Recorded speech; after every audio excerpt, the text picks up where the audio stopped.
Bismillahirrahmanirrahim. Assalamualaikum warahmatullahi wabarakatuh. Halo, apa kabar dulur semua? Semoga sehat selalu.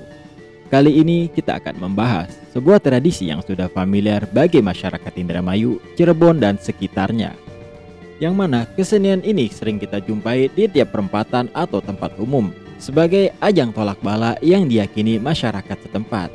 Tapi sebelum itu, jangan lupa dukung channel kami dengan like, subscribe, dan tekan tombol loncengnya. Kesenian berokan Indramayu dan sejarahnya. Hey NC lovers, berokan adalah kesenian khas Indramayu dan sebagian wilayah Cirebon. Seni ini dimainkan oleh seorang yang bertindak sebagai pemain atau dalang berokan itu sendiri. Ketika pertunjukan akan dimulai, biasanya akan dikidung terlebih dahulu. Kidung sendiri berisi nyanyian yang berisi nasihat atau wejangan untuk masyarakat, sehingga masyarakat sekitar akan datang dan menonton dengan membawa air dan beras sebagai sesajen kepada berokan atau nyawer dengan membawa uang kepada berokan. Berokan sendiri dipercayai sebagai ajang tolak bala yang telah diturunkan secara turun-temurun oleh Mbah Kuwu Sangkan atau Raden Cakrabuana dalam mendakwahkan Islam di Tanah Galuh. Kesenian berokan sendiri menjadi ikon warga setempat dan sering dipentaskan di beberapa kesenian seperti sandiwara ataupun seni-seni lainnya yang ada di daerah tersebut. Jika dilihat secara seksama, kepala berokan terbuat dari kayu yang diukir. Mulutnya bisa digerakkan buka tutup sehingga menimbulkan bunyi menggigit plak plok plak plok.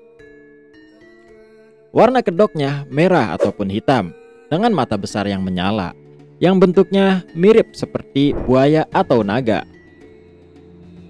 Tubuhnya terbuat dari bekas karung beras atau karung goni yang dipadu dengan kulit hewan untuk daerah punggungnya, yang dijahit sedemikian rupa sehingga mampu menutupi sang pemain dan mengesankan tubuh binatang yang besar dan berbulu, yang kemudian disambung dengan kayu yang dibuat mirip seperti ekor dengan warna belang-belang, runcing sehingga ujungnya mirip seperti ekor ikan cucut. Dan dalam mulut pemainnya ada semacam peluit atau biasa disebut sempritan dalam bahasa setempat, yang terbuat dari bambu ataupun plastik. Berokan sendiri biasanya dimainkan secara bergantian oleh para dalang atau pemainnya. Sekilas kesenian ini hampir mirip dengan kesenian barongan dari beberapa wilayah Indonesia. Sejarah kesenian berokan sendiri terdapat beberapa versi yang menyebutkannya. Menurut tuturan riwayat yang diwariskan secara turun-temurun di kalangan para seniman berokan, berokan adalah warisan Pangeran Korowelang atau Pangeran Mina, seorang penguasa laut Jawa di wilayah Cirebon dan Indramayu. Namun terdapat pula tuturan yang juga diwariskan di kalangan seniman berokan bahwa berokan merupakan kreasi Mbah Kuwu Sangkan atau Pangeran Cakrabuana ketika menyebarkan syiar Islam ke wilayah Galuh. Sebagaimana yang dilakukan oleh para wali dalam menyebarkan agama Islam menggunakan pertunjukan sebagai media syiar agama, ditunjukkan agar dapat mudah diterima di lingkungan budaya pada saat itu. Dan versi ini yang banyak diyakini masyarakat setempat. Dan ada pun pendapat lain mengatakan, selain menurut tuturan sejarah yang telah kita bahas tadi, ada juga yang pendapat lain yang berdasarkan hasil pendataan dan wawancara dengan beberapa tokoh seniman Indramayu. Diketahui seni berokan lahir pada masa Prabu Parikesit menjadi Raja Amarta. Pada saat Prabu Parikesit menjadi Raja Amarta, keadaan negara diambang kehancuran karena gangguan keamanan dan wabah penyakit terus berdatangan. Prabu Parikesit merasa kebingungan untuk mengatasinya. Setelah beberapa lama berpikir, akhirnya Prabu Parikesit menemukan strategi untuk mengatasi hal ini. Maka dipanggillah seorang putranya dan diperintahkan untuk membuat lukisan hutan beserta isinya yang dipasang di perbatasan kerajaan Amarta. Strategi ini ternyata berhasil mengelabuhi musuh. Maka kembali Prabu Parikesit menyuruh seorang putranya untuk membuat lukisan beserta isinya. Dari hasil lukisan itu ada bentuk kepala ikan tanpa badan. Maka untuk menyempurnakannya dibuatlah barong kepala ikan dengan dilengkapi samping dari kulit kambing dan badannya terbuat dari karung goni. Wujud baru ini diberi nama rongrong barong, yang artinya rongrong itu tempat ikan tinggal. Akhirnya rongrong barong difungsikan untuk pertunjukan. Pada perkembangannya, rongrong barong itu berubah nama menjadi berokan atau berok. Ada pendapat bahwa kata berokan berasal dari kata barokahan, yang artinya keselamatan atau bertambah.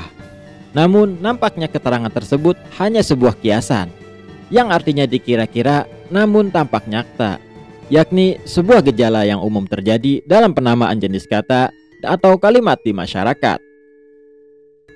Bentuk berokan yang dekat dengan bentuk-bentuk mistis teotomistik dari binatang seperti buaya, wajah raksasa, dan lain-lain, menunjukkan adaptasi budaya pada saat tersebut, yang mana masyarakat masih banyak yang mempercayai kepercayaan nenek moyang, animisme, dan dinamisme.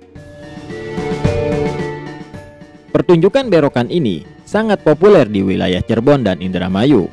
Pada awalnya dilakukan sebagai dari upacara ruwatan dalam menanggulangi pagebluk, yakni musim wabah atau bencana, atau ritual saat menempati rumah baru dan lain-lain. Namun dewasa ini, pertunjukan berokan sudah jarang sekali dijumpai dan bisa dikatakan hampir punah. Tidak seperti tari topeng, yang sekarang sudah banyak sanggarnya. Sebagai revitalisasi budaya, berokan atau disebut juga bang berokan dimainkan juga pada upacara ngunjung buyut, yaitu upacara untuk menghormati arwah leluhur di pekuburan-pekuburan desa tertentu. Pada umumnya, para pemain berokan adalah laki-laki. Untuk melibatkan penonton, berokan digerak-gerakan dengan lincah. Kedoknya dimainkan seakan-akan mau menggigit penonton. Efek spontanitas ketakutan penonton, terutama anak-anak, dimanfaatkan oleh pemain berokan untuk semakin garang dan menghibur. Pertunjukan berokan diawali dengan tetalu dan kidung dalam bahasa setempat. Dilanjutkan dengan tarian berokan yang lambat perlahan-lahan untuk kemudian menjadi naik turun dan bergairah. Pertunjukan berokan akan lebih menarik lagi jika dimainkan di atas pecahan kaca atau beling dan menari-nari di atas bara api. Apabila pertunjukan berokan dikaitkan dengan upacara tertentu, biasanya dilakukan kirap sawan, yakni upacara penyembuhan atau untuk keselamatan dan keberkahan. Kirap sawan dilakukan setelah sesajen dan persyaratannya lengkap. Musik pengiring berokan sangatlah sederhana, terdiri dari kendang terbang, kecrek, dan bende yang dimainkan oleh 6 orang. Musiknya memang terasa monoton. Demikian dinamika kadang muncul dari kendang dan kecrek yang bersahutan dengan suara plak-plok dari kepala berokan yang terbuka dan tertutup. Untuk terus lestari, kini kesenian berokan telah sedikit dimodifikasi dengan alat musik yang lebih modern, yaitu dilengkapi gitar dan piano, dan juga pentas memenuhi undangan khitanan dan syukuran lainnya. Makna yang terkandung dari kesenian berokan. Ada beberapa makna yang dapat disimpulkan dari pertunjukan kesenian berokan ini. Salah satunya ialah makna mistis, yaitu sebagai media penolak bala yang menjadi awal mula fungsi berokan.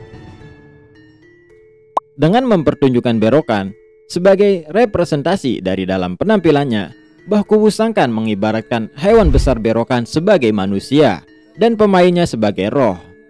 Jika dalangnya hadir dan memasuki tubuh berokan, maka ia akan hidup, dan jika tidak, roh akan mati dan kembali ke pangkuan ilahi. Demikian asal-usul dan sejarah berokan yang telah kami rangkum. Semoga adat dan budaya kita tetap lestari sampai kapanpun, dan kita sebagai generasi penerus harus melestarikannya. Jangan lupa share, like, komen, dan subscribe channel kami agar terus memberikan informasi-informasi yang menarik. Untuk kalian yang menyukai konten sejarah, bisa request di kolom komentar. Wassalamualaikum warahmatullahi wabarakatuh.